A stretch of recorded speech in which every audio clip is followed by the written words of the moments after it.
So, next up is making a start on machining the flywheel. As you can see, I've already started marking it out. And this is a piece of brass. It's quite thick, so I'm going to do some initial work on it. I mean, to be balanced and so that it doesn't wobble, it's going to have to be machined probably between centres in the lathe, mounted on a mandrel. But for now I'm just going to do some initial roughing out. So I suppose it could be, you know, when I finish this initial bit of machining, it's going to be maybe in about the condition you would look for in a casting that would still need further machining. So, okay, I'm going to mount it in this little rotary table with a 4-jaw chuck, self-centering chuck. It also has dividing plates, which I'll use a bit later on.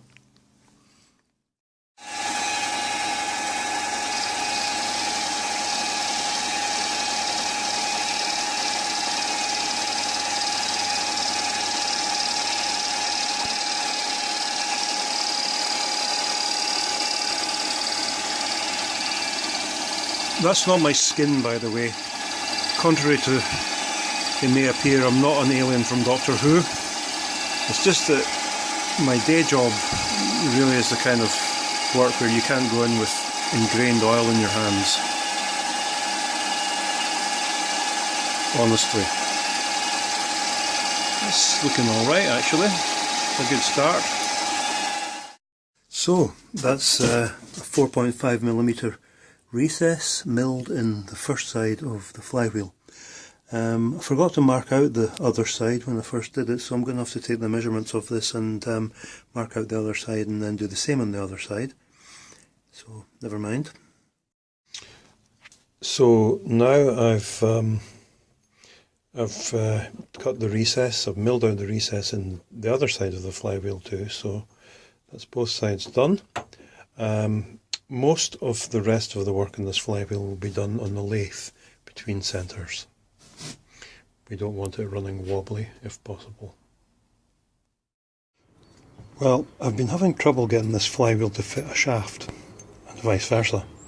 I bought the 6mm silver steel rod, and I hoped they would be a nice smooth sliding fit with no wobble, but unfortunately, I don't know if you can see it or not, but it's wobbling and I'm not too happy with that.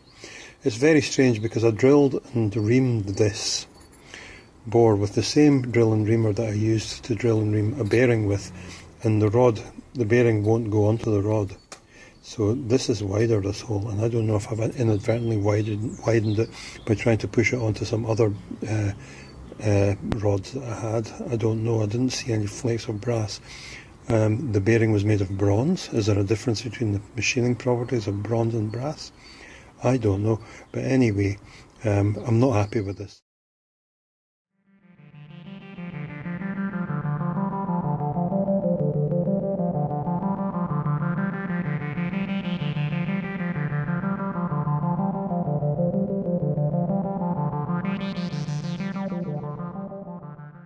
There we go, I've drilled out the bore and I'm just about to start reaming it,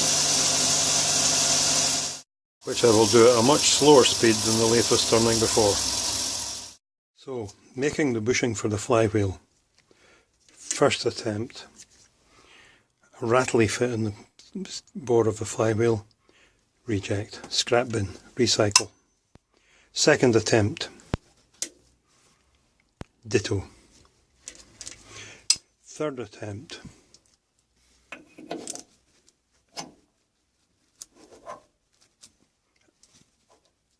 I'm happy with that. It doesn't rock at all. This gives me hope. You get better at these things. See, I'm a novice at this and I rely on people to help me. And I'm a member of an excellent forum where one gentleman very kindly gave me some good advice about turning these tolerances. It's recognised to be tricky, but with practice it comes. And what he's told me to do is, first of all you measure, and then you take extremely fine cuts with your lathe, and then you get a flat piece of something and you wrap round it a piece of emery paper. This is actually wet and dry. Apparently emery cloth or emery paper is better, but the wet and dry has worked fine here. And you start off with the dry, and you just apply it to the spinning workpiece, and you'll see the metal come off. This is brass, so it's relatively easy and soft. Once you've done it dry for a little bit, then you put a small amount of cutting oil in it and continue on. But you stop frequently, you wipe it clean to get all the grit off, and then you test your bore, and you just go at it very gently and slowly like that. And that is how you do it. You take extremely fine cuts, and then you go at it with an abrasive supported by a flat surface. Stop, check, wipe off the grit, try it for fit. So we've got there. So next thing I need to do is kind of make the second step of this, that bit there, match the outer diameter of the hub of the pulley, because I'm going to try and form a little boss. Should have said that the pulley is going to be Loctited onto that shaft, onto the bushing. Yeah, that's looking not bad. That's the same diameter pretty much as the hub of the pulley. It visually looks fine. Now I'm just going to center drill it, and then ream it M6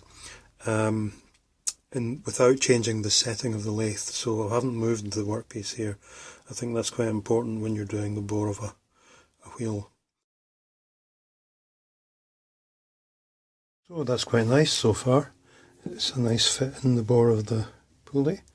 This bit at the back can be turned off when it's all done, Loctited in and so on. And the next thing that I'm going to do is to, here we go with focus problems again for that's better.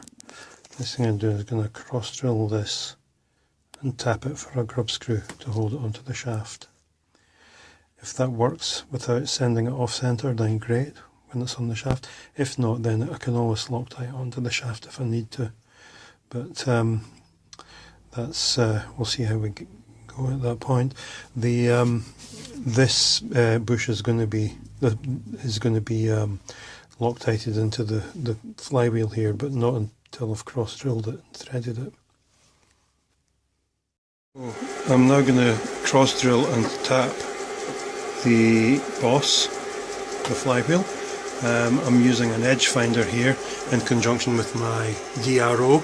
Now the DRO is brand new. There's only one axis set up because I'm still waiting for a part to install the X-axis, but fortunately the Y-axis is okay and working.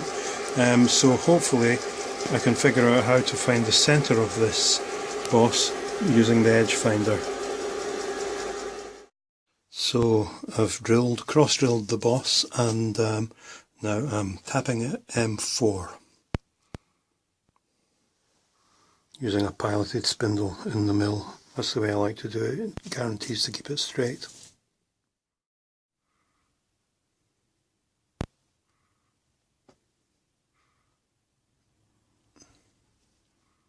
So there's the finished boss, ready to be Loctited into the bore of the flywheel.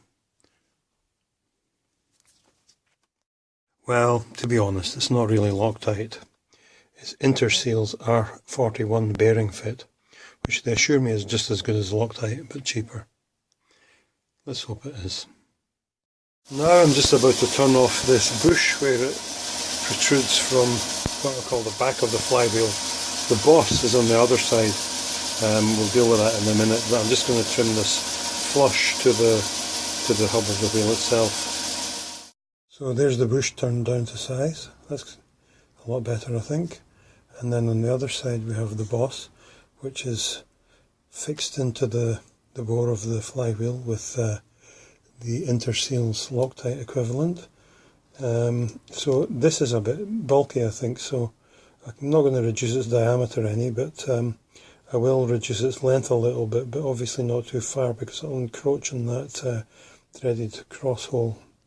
If I do, to be honest, I'm sort of wishing I'd put the cross hole a little bit further in towards the flywheel itself, but never mind, I'm not going to drill another one now. I'll just take a little bit off this, it'll be fine. Right, now I'm going to reduce the boss on this main bearing, because having put a boss on the flywheel, it'll stick out, the flywheel will stick out too far now from the main frame of the engine unless I take this down. There's plenty of room there, there's a good few millimetres I can take back, which will make the whole thing a lot more compact. So just a minor adjustment. Now the next step is that I want to true up the flywheel so that it doesn't wobble when it's mounted on the engine. So for this I've taken the chuck off the lathe, the 3-jaw chuck, which are notoriously inaccurate for precision jobs, and I'm going to use this instead, which is a 4 Morse taper ER32 collet chuck, which fits the spindle of the lathe. It's brand new, I've never used it before, and I'm going to make a drawbar for it out of some threaded bar that I bought yesterday, M16 threaded bar. So that will hold, with an ER32 collet of the correct size in there, that will hold the mandrel that I'm going to turn the pulley on much more accurately than the 3-jaw chuck will. And for the mandrel, actually, I'm going to turn it on the actual shaft, because to me, if I fix it to the shaft with a set screw, which I plan to do, then the set screw could throw the flywheel out a little bit and make it wobble. So I'm going to tighten up the set screw first, and then I'm going to turn it on its shaft, going at it from both sides with left and right handed turning tools, and hopefully that should have the flywheel and the shaft running as one. If you want to see a really good demonstration of an operation of that sort, watch the excellent ClickSpring channel, where Chris, who is ClickSpring basically, turns a pulley for one of his machine tools. He remakes a pulley for one of his machine tools to replace a broken one, and he turns this pulley between centres. He's an immaculate engineer, very much worth watching, one of the best on YouTube. So but before I do any of this, I'm going to mill a little flat on the side of the shaft so that the set screw for the pulley can rest against it rather than just resting the round outer diameter of the shaft. So I'm going to mill the flat for the set screw in the shaft, holding the shaft in this rotary table with a 4-jaw chuck mounted horizontally. It's not very much overhang there, and I'm milling right up near the jaws of the chuck, so I'm kind of hoping I'll get away without any tailstock support in this thin bar. It'll become apparent soon enough. I'm making the flat quite near the end of the bar, just to give me enough room to work with at the tailstock end of the lathe when I mount the flywheel on it, but without wasting bar that I don't need to waste. The rest of the bar sticking out the back of the rotary table. So fingers crossed.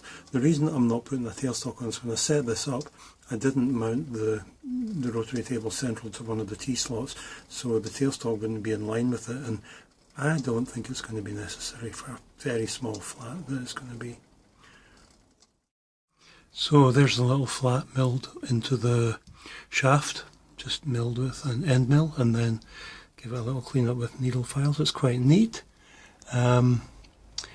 It seems to be fine. The only slight possibility is I suppose it could have caused the shaft to bend through the relief of internal stresses, but I don't know how likely that is. I don't know enough about metals and how they behave really to know that.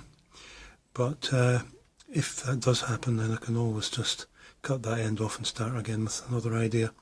But so that's the flat milled.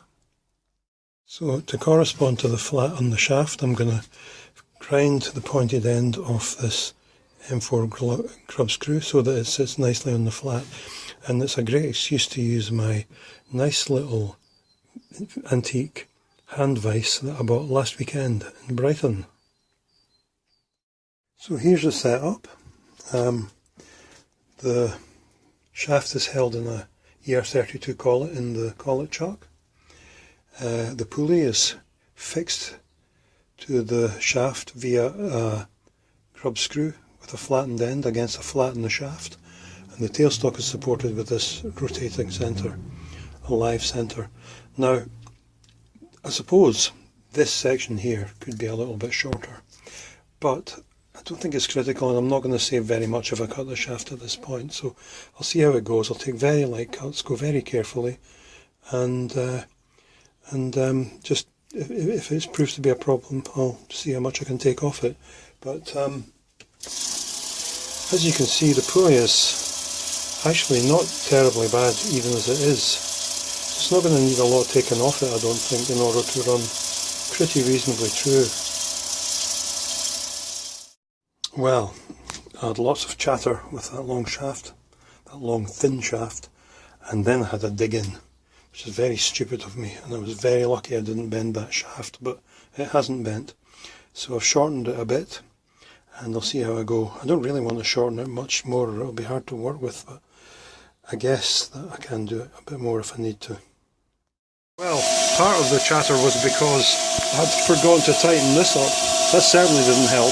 It's still chattering a little bit, but I'm taking the diameter down, and as I reduce the diameter, the chatter's gradually lessening, so I think it's going to be fine.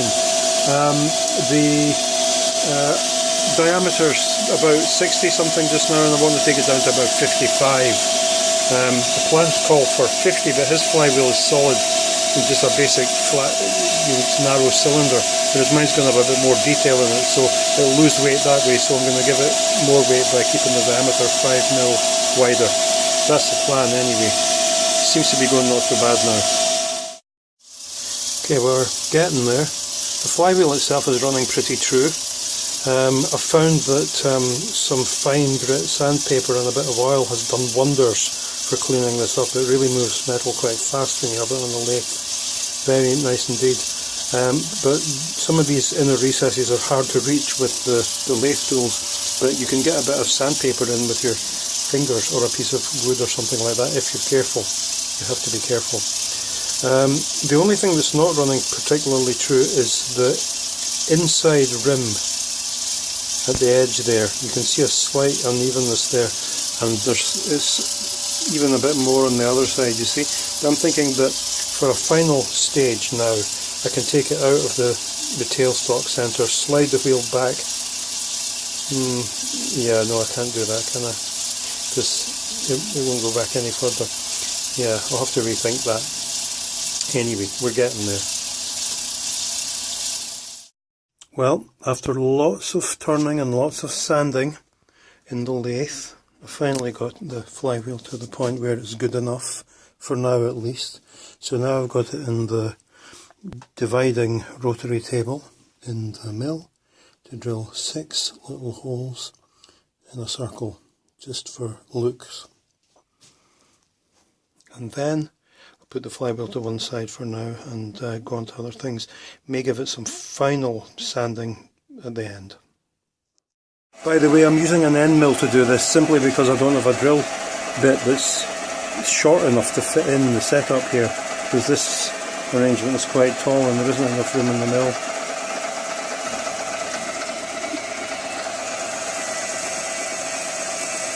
You get the picture.